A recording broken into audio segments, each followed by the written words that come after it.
Eating a lot of this makes you put on weight and doesn't do you any good. Imagine having 3 or 4 jars of jam strapped around your middle. Wouldn't it be good if you could get rid of them?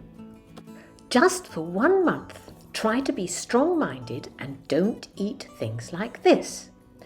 It's not as hard as you think, and I will tell you how I did it.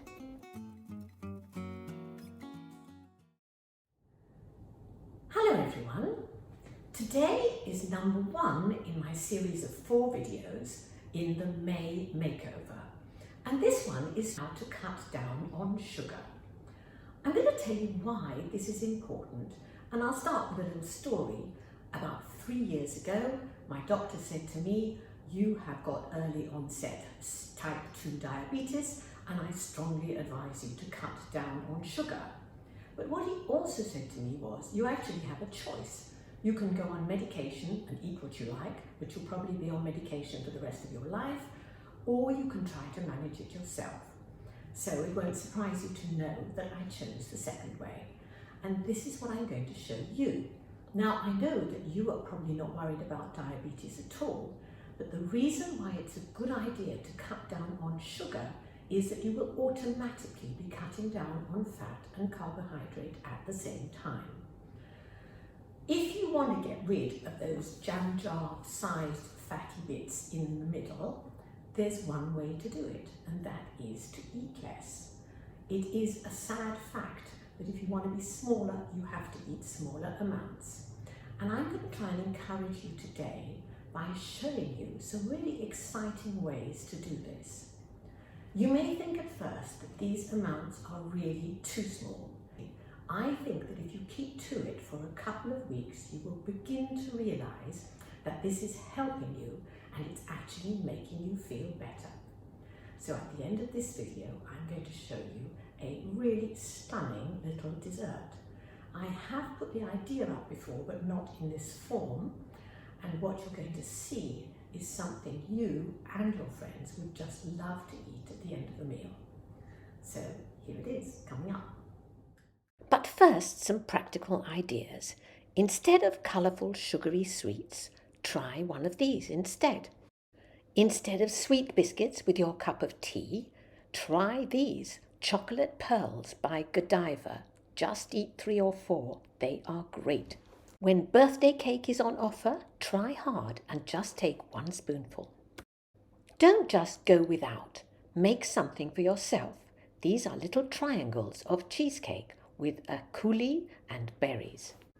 Now for the promised recipe. This is called chocolate Delices, made from just 2 ingredients, plain chocolate and cream.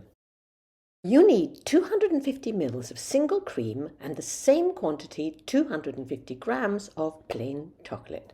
I've melted the chocolate gently in a microwave for less than a minute. Now I'm pouring in single cream. What I'm actually using is something called Alpro Single, which is plant-based, but you can just use ordinary dairy cream if you prefer. Now I'm mixing it, and you will suddenly see that as all the white goes in and you start stirring it into the dark chocolate, it becomes a lovely, smooth, dark mixture. I'm pouring this into some very tiny pots. Now, if you don't have these, don't worry, I'm going to show you what to do in a minute. But here I am just spooning it into the first few. Make space on the paper and just spoon out little piles of the chocolate. It's easy to do this, and they'll taste just as good as the one in pots. Put the tray in the fridge for them to set for a few hours. There is another way. Use an ice cube tray to make little blocks.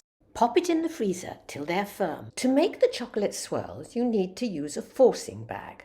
But if you don't have one, you can use just a plastic bag. What I'm going to do is I'm going to put in a little nozzle at the end, having cut a tiny hole at the bottom. And then I'm going to pour in the 4 ounces of melted chocolate. This is in addition to what you had before. Of course, if you don't have the nozzle, you just need to make a tiny hole at the bottom of the bag, and then you can squeeze out these rings. Here you can see the finished chocolate swirls. They've been in the freezer for a few hours, and all you need to do is to take a palette knife and then just lift them off onto your dessert. Here are the finished chocolate delices. On the bottom are the little blocks, the easiest way of doing them, done in an ice cube tray. Next to that, on the left, are the little mounds, and behind that, the tiny pots. Those both have the chocolate swirls on the top. It really does make it look special, and I don't think anyone would think this is not a proper dessert.